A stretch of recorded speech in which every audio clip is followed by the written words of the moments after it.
So what we've done now is we've looked at the completed listings. We've kind of gotten an idea of, the title, the keywords we want to use.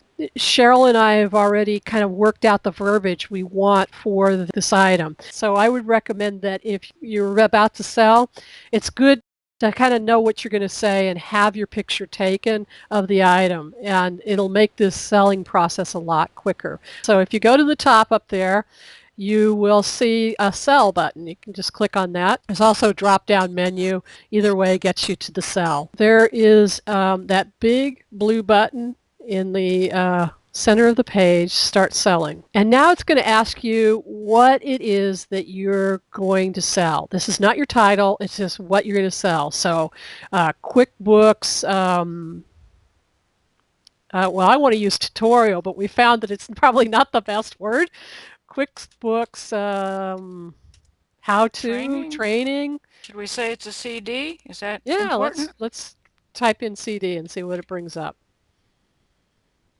And this is just going to suggest what categories it would work best in. If you go down a little bit farther under Computers and Network, a little bit farther down, everything else, Information Products Other, is where a lot of these tutorials get put into. I guess my question now is how important is the category? Exactly.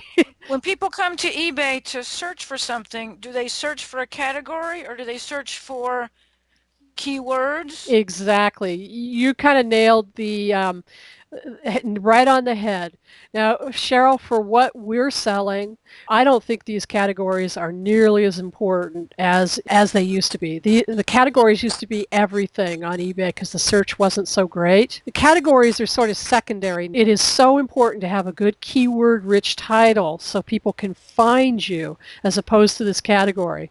Now, I'm not going to say that's for everything, because I do know that there are collectors who are passionate about their collections, and they will go through categories. Let's say a McCoy pottery collector will go through the whole McCoy pottery collection category to see if there's anything they missed. But for what we're selling, it's probably not nearly as important. So I'm not going to suggest that you worry too much about this for this particular product. Now, for a collector, if there's more than one category that fits, you can have up to 2 categories. Your item go into 2 categories. But remember that when you do 2 categories, your fees double. So it has to be a rare collectible that you are sure it'll pay for the double fees. Pick a category. Here, I want to mention this. You see, you've got 2 choices, keep it simple or more listing choices. I'll tell you something, and I tell this to all my students.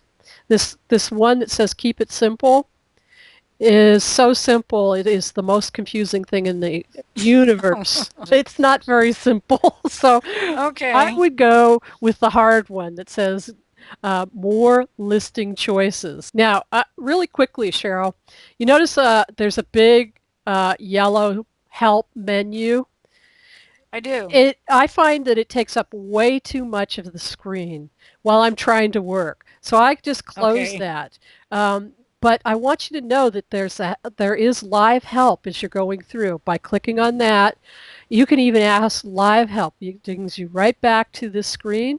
And if you can't find what you're looking for through looking through the index, you can talk to an operator via instant message if you need to. So help is always there, but I like to close this box so I can see more of the screen.